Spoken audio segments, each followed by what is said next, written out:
नमस्कार। कक्षा अष्टमी विषय विज्ञान, उसके अंदर आज हमारा पाठ 3 संश्लेषित रेशे और प्लास्टिक। संश्लेषित का मतलब होता है बनाना, और रेशे यानी धागा। हम देखते हैं बहुत सारे प्रकार के अलग अलग कपड़े होते हैं, वो कैसे बनते हैं, कौन सा धागा यूज़ होता है, वो इसके बारे में। और है प्लास्टिक, और सुबह से शाम तक हम चाहे किसी भी रूप में प्लास्टिक यूज़ करते हैं।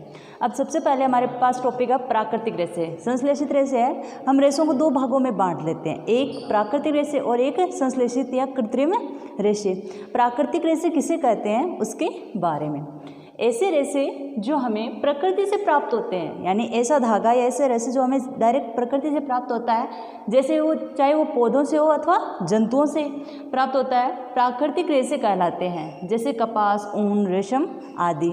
हमें पता है ऊन जंतुओं से प्राप्त होती है, रेशम कीटों के द्वारा, कपास पौधे के द्वारा प्राप्त होती है। तो इन रेशों को हम प्राकृतिक रेशे कहते हैं। सेकेंड है कृत्रिम रेशे। कृत्रिम रेशों का मतलब है मानव निर्मित, जो मनुष्यों ने बनाया मशीनों का उपयोग करके उसे। कृत्रिम यानी संश्लेषित रेशे मनुष्य द्वारा बनाए जाते हैं, कृत्रिम या संश्लेषित रेशे कहलाते हैं, जैसे नायलॉन और रेयॉन। संश्लेषित रेशे कैसे बनाए जाते हैं उनके लिए बहुलक। सबसे पहले बहुलक क्या होता है हमें उसके बारे में पता होना चाहिए।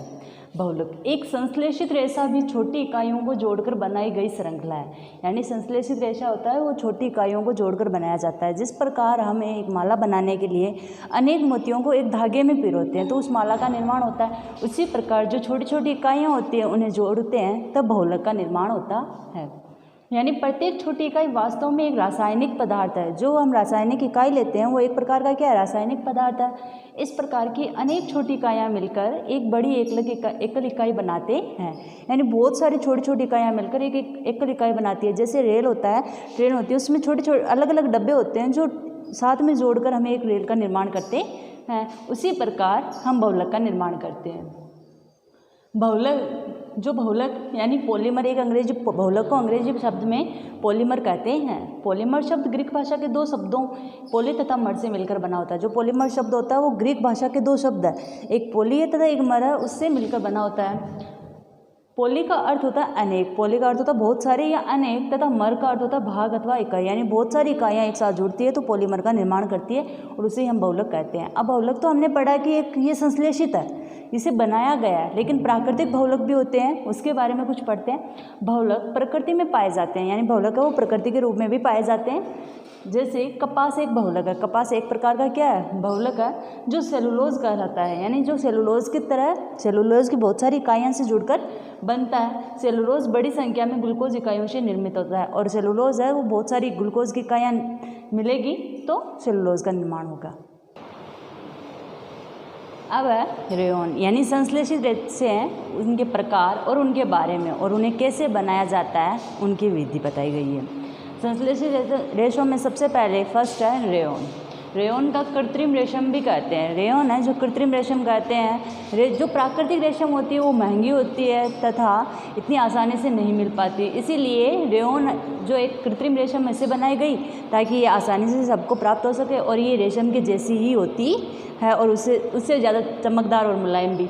इस प्रकार का रेशा काष्ठ लुगदी के रासायनिक उपचार से प्राप्त किया जाता है। यानी जो इस प्रकार का रेशा है, धागा प्राप्त किया जाता है, वो काष्ठ यानी लकड़ी की लुगदी के रासायनिक प्रक्रम के द्वारा प्राप्त होता है। रेयॉन को कपास के साथ मिलाकर बिस्तर की चादरें व ऊन के साथ मिलाकर कालीन या गलीचा बनाया जाता है। रेयॉन को यदि कपास के साथ मिलाकर हम बनाते हैं तो बिस्तर के चादरें और ऊन के साथ मिलाकर जब बनाते हैं तो कालीन और गलीचे बनते हैं। फिर है नायलॉन, ये भी एक प्रकार का कृत्रिम रेशा है।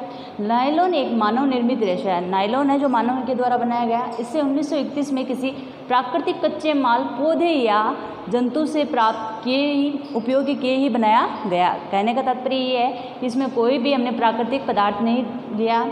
इसका निर्माण कोयले, जल और वायु से किया गया। ये प्रथम पूर्ण रूप से संश्लेषित रेशा है। इसका उपयोग रेशों, पैराशूट बनाने और ब्रूश, बहुत सारे ऐसे प्लास्टिक बनाने में किया जाता है जो बहुत ज़्यादा मजबूत होते हैं। अगला कृत्रिम रेशा है पॉलिएस्टर। पॉलिएस्टर क्या है, हम नॉर्मल सुनते हैं ये कपड़ा पॉलिएस्टर का है। पॉलिएस्टर के अंदर सलवटें कम आती है तथा ये जल्दी सूख जाता है और धोने में भी आसान होता है। ये किस प्रकार बनता है, ये क्या है, उसके बारे में देखते हैं। पॉलिएस्टर, पॉलिएस्टर इसके यदि हम नाम को अलग करें तो पॉली प्लस एस्टर, पॉली का हमने अर्थ पढ़ा था कि बहुत सारे या अनेक, और एस्टर क्या है उसके बारे में। पॉलिएस्टर वास्तव में एक रसायन है जो एस्टर कहलाता है, यानी पॉलिएस्टर में एक वास्तव में रसायन है और जो क्या कहलाएगा, एस्टर की इकाइयों की पुनरावृत्ति से बनता है, यानी पॉलिएस्टर एस्टर की इकाइयों की पुनरावृत्ति से बनता है। एस्टर वे रसायन है जो फलों को उनकी गंध प्रदान करते हैं, हमें फलों में से जो स्मेल आती है वो एस्टर की वजह से आती है। अब है संश्लेषित रेशों के गुण। पॉलिएस्टर हो गया, रेयॉन हो गया, नायलॉन हो गया, अब उनमें से हमें क्या क्या गुण होते हैं और कितने उपयोगी उसके बारे में। संश्लेषित रेशे प्राकृतिक रेशों से अधिक मजबूत होते हैं। जो रेशे बनाए जाते हैं या बनाया जाता है कपड़ा, वो प्राकृतिक से ज़्यादा मजबूत होता है, जल्दी ज़्यादा दिन चलता है, फटता कम है, उसकी वजह से। सेकेंड है संश्लेषित रेशे सस्ते होते हैं। संश्लेषित रेशे प्राकृतिक रेशों की अपेक्षा सस्ते होते हैं, उतने महंगे नहीं होते हैं। यदि प्राकृतिक रेशम देखी जाए तो वो ज़्यादा महंगी होगी संश्लेषित रेशम की तुलना में।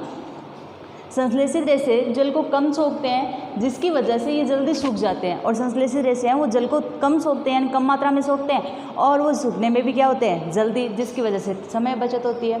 फिर संश्लेषित रेशों से बने वस्त्रों में सलवटें नहीं पड़ती। संश्लेषित वस्त्र होते हैं उनके अंदर सलवटें इतनी अधिक नहीं होती है, होत भी तो बहुत कम मात्रा में। संश्लेषित रेशे अधिक चमकदार व मुलायम होते हैं। इन रेशों से बने कपड़ों में कीड़ा नहीं लगता।